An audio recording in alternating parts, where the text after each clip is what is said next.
So, some people asked me for a yellow deck profile. Some people saw me play a yellow deck profile. This deck has gone 4-0 so far.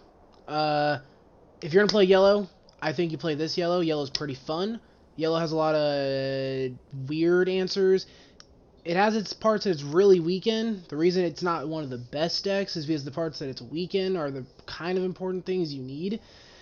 But the second it gets them that it really needs, which is actually in set 1.5, it does become one of the best decks. So if you're going to play yellow, I would go something like this. It's not the typical yellow build that you're going to see later on in the sets or later on in the game. But as far as yellow right now, this is what it has. This is where I think you should go with yellow. I would try it out. Here we go. Alright, we're going to start with the eggs. So, Cupimon, best yellow egg you can have. It's a draw engine. It's okay. It's better than Tokamon. It's better than the other one. You draw a card if you have Fire More Security. Pretty simple when you attack. This one, Tokamon, you only play it really because you need the 5th egg. If you minus a DP of a Digimon at 0, your Digimon gets plus 1,000.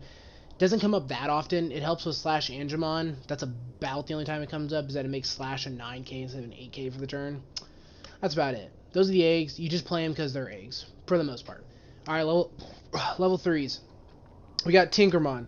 Tinkerman is probably your most important level 3. Not because of her effect, because she has no effect, but because of her name. So, we'll get to that later, but Tinkermon's probably your most important level 3. We're playing 14 level 3s, I believe, right now. Yeah, 14. We're playing 14 level 3s. So this yellow deck is actually a little bit more low to the ground. It's a more mid-range style deck. It's really focused on your level 4 slot, mostly, with some flex play in the level 5 slot, and some little bit more aggro play for the level 3 slot. Your level 6 and up is really just, your level 6s are really just like security and removal. You play Patamon. I don't know why more people aren't playing this Patamon. I know Shine Greymon's not in the format, Glorious Burst isn't in the format, but you still have Symphony, you still have Slash. That's still 7 cards that are gonna minus an opponent's Digimon's DP to 0. Which means you still have 7 chances to gain this +1. Yellow has no good level 3s for effects right now, so you play this one just on the off chance that you get the memory, which oftentimes you will. I'm playing 3 copies of the 2-drop, the vanilla yellow. I was playing 4. I took one out for this Patamon. I like having the option of being able to play it late game if I need to recover one, just to extend my game. Every now and then it comes up that you need it. I used to play it at 3, it was too much. 1 or 2 is good. If you can find space and fit in a 4th Sukaimon, I would. I played 2 Labramon for the same reason I play the Patamon, and it helps yellow have some more draw power, which is another thing that's a little bit lacking in, so this helps offset that. And then I play the 1 Patamon, like I said, just for the recovery. So that's my 14 level 3. That's my lineup for level 3s. Alright, then we play 4 blockers. Because it's yellow, you play blockers. Because it's a blocker, you play blockers. So this is the blocker you're going to play as Unimon. Play 4 copies, you need it. Pretty much every deck does, almost. I won't say your best level 3, but your level 4, but your most important level 4 is Caesarmon. A lot of people aren't playing this either. It's a 4-cost level 4 that has jamming. In a deck that can recover late game. This is good. It only bricks against blockers, obviously, because it's weak, but this card allows you to really be a little bit more aggro as yellow. Because typically as yellow, you're afraid to swing in because you don't want your stuff to die. A lot of yellow stuff is weak. I mean, literally level 5, 6,000, 7,000, 6,000. It's kind of weak. I mean, even the level 6 is 8,000. So you're kind of afraid to swing in sometimes because things are going to die. This lets you just start swinging. You want to see him a lot. It lets you do your aggro plays. The most important level 3, though, is Petermon. Or level 4. I don't know why I keep doing that, guys. Alright, Petermon. Had a long day. Petermon is your most important level 4. He 2-for-1s. So for 5 memory, he has an on-play effect. He's going to pull out a Tinkermon from your hand or your trash. What that allows you to do is you can swing in with Tinkermon, it dies, play Petermon, bring it back. Now next turn you're swinging in for 2.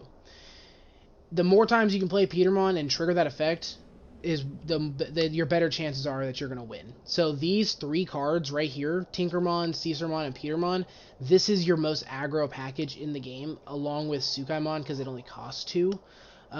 Between those 4 cards, you're probably going to do your most attacking with those.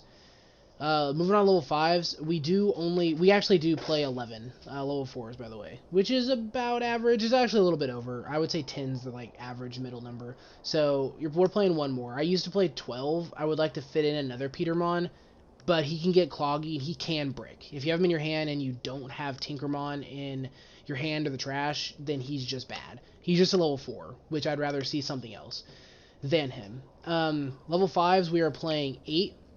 We play 3 Magna Angemon. He's an on-play recovery 1. You don't really care about his inheritable, but it comes up. He makes the level 6 stronger. Typically, you're going to end up hard playing him or holding him till you can hard play him for his effect for a good time. Pretty simple. Hard play, recovery 1, cost 7, level 5. He's only 6k, kind of weak. The other level 5 is another recovery level 5, but Angewomon, and she's a Digivolve effect. When your security's 3 or less, you recovery 1. It's kind of like the best of both worlds. So they're really good when you want to hard play one, and then when you want to Digivolve into one, they're really good. Now on the flip side, when you have to Digivolve with Magna Angemon and you have to hard play Angewomon for some reason, it's just really bad. Or you don't get her effect when you Digivolve, it kind of sucks. But typically you're gonna have them when you need them, and they're both good. They're just recovery. Then you play I play 2 Sirenmon. I play this because it only costs 5 as a level 5. So hard playing it doesn't hurt. I mean, think about it. The most you can send your opponent to is 4. They send you to 1. You send them to 4 when you play this. That's not terrible. They send you to 2. You send them to 3. Alright, that's pretty good. So she's just a really cheap level 5. And she only costs 2 to Digivolve, which is even more important. I wouldn't mind seeing another one of her. At putting her at 3. You definitely can. It's a flex spot there. Just depends how much you're going to rely on your level 6s. So we're playing 8 level 5s total. And then next we got our level 6s. So we have 6 level 6s that have Digivolve effects. 2 level 6s that have on-play effects. So here's the 4 this is the most important level 6. This is the best removal in yellow. And it's the best removal in the deck. Slash Angemon. I used to overlook him. He's amazing. Try him out. Being able to on play get rid of more than likely any of your opponent's level 5s or lower are just great. So I would at least test him out. He's super important. Best yellow level 6 that's in the game right now. Next to him you have Seraphmon. He's the next best to me, I think, because on Digivolve he recovers 1, which can be super important, and then he can end up stacking for security attacks. He ended up swinging for more than 1, which yellow has a problem doing. So these are the 6 that you play for Digivolve effects. Then I play 2 techs. You're going to play 1 Magna Dramon just because it's yellow and just because it's good. Your security's 3 or less, on play recovery 2. His other effect is when he's attacking, you get to play a level 3 Digimon that's yellow from your hand without paying its cost. Super clutch. Comes in handy, helps the aggro game a lot. Puppetmon, he helps the same. He's more aggro and defensive. Magnamon's just mostly defensive. Puppetmon is aggro and defensive. He can save you a turn by having all your opponent's stuff tapped, and then they don't get to untap it. Or he can help you just win the next turn. The same reason. Their stuff is tapped, it doesn't untap, and then you just win the turn after because they can't respond. So these are my level 6s. It's pretty good. You could probably take one of these out for something, I would say. For anything else, you want to have a flex spot. They're not that important. Like I said, your level 3s and 4s are really where this deck shines. So you may drop honestly like a Seraphmon. You want to keep 4 slash. You probably want to drop like a Seraphmon and add a level 4 or level 3. Alright, we play 3 Tamers. It's just the TK. Yellow has great Tamers, but it has nothing to utilize Tamers right now. So really you just want to play the one that matters. Kari's pretty good, but I don't have the space for. TK, he's good. He has an on-play effect, which is what makes Tamers good right now, so you're not wasting a turn. And then he obviously just moves your security or your memory to 3 every turn, which can also come in handy because a lot of your level 5s cost 3. So it allows you to go into a level 5 and then into a level 6 instead of like having to end your turn with a level 5. So I would say he's needed, and looking at your security and knowing what's in there and stacking it is pretty good. The best removal option, not card, because Slash is the best removal card for yellow, but the best removal option yellow has right now is Polyphony. It costs 5, it minuses opponent's DP, by 7,000. That's it. It's yellow's best kill spell right now. I play this over 7 stars because it's 5. And the difference between 5 and 7 is a big difference. And pretty much everything you're going to hit with 7 stars, you're going to hit with this. Pretty much. I will say the only difference is this doesn't have a security effect, and that can get annoying. So if you want something with a security effect, play 7 stars, but this is better, and test it, you're going to see that this is better than 7 stars. My favorite tech card, next up, hands down MVP, security flip. I love it.